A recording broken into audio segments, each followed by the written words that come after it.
Bagi saya ini sesuatu yang sangat berat karena saya bagian dari institusi yang saya cintai, mengalami satu kejadian yang dilakukan oleh bagian dari institusi itu yang betul-betul sangat di luar daripada akal sehat.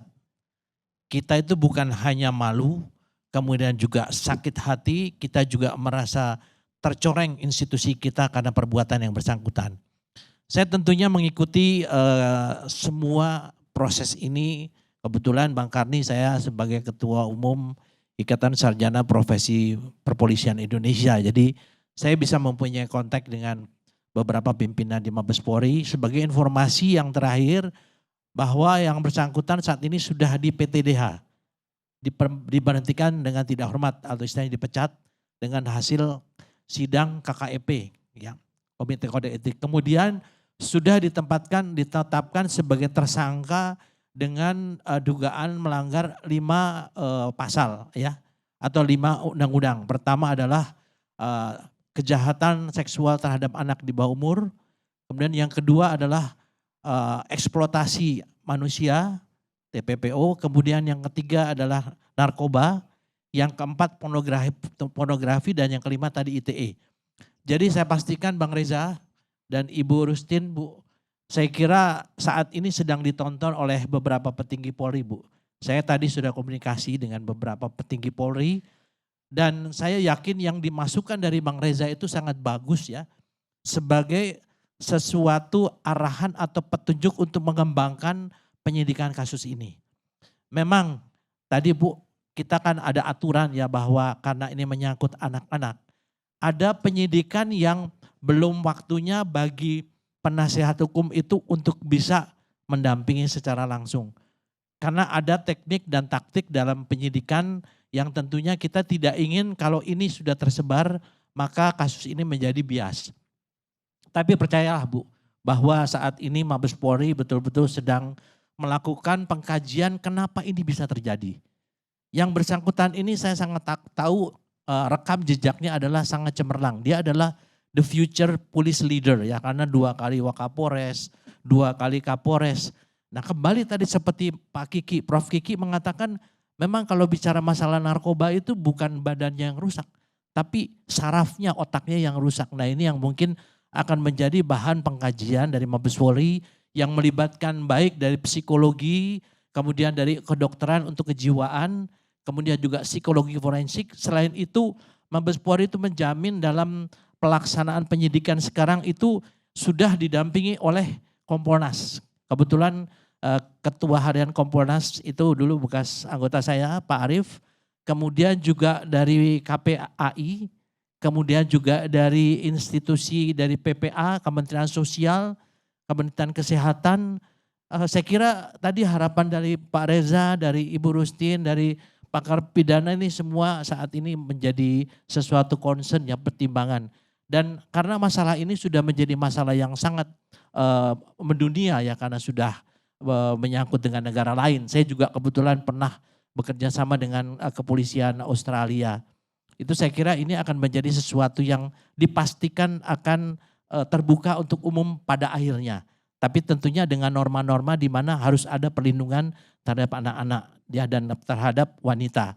Kemudian kalau tersangka itu tadi Bang Reza tadi sudah menyampaikan, tadi saya disampaikan Bang Reza bahwa sudah ada tersangka-tersangka lain yang akan diumumkan segera.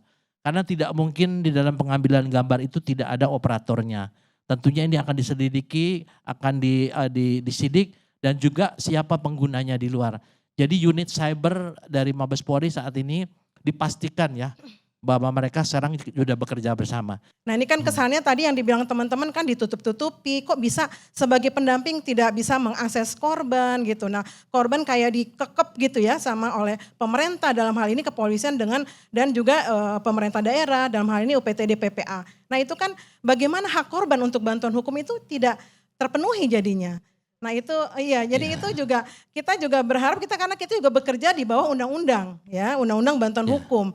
Apalagi teman-teman sebagian juga seperti di APIK NTT itu sudah terakreditasi di Kemenkumham ya, seperti itu sebagai OBH atau LBH ya yang terakreditasi. Dan itu kita menjalankan peran kita. Baik, Tapi Bu, itu mungkin saya berharap itu ya. bisa disampaikan juga Pak ke bawah ya. Gini ke Bu, ini. saya ingin menjelaskan juga bahwa di kepolisian itu ada namanya unit perlindungan perempuan dan anak. Itu semuanya mereka sangat profesional. Biasanya polwan dan itu berasal dari sarjana-sarjana psikologi.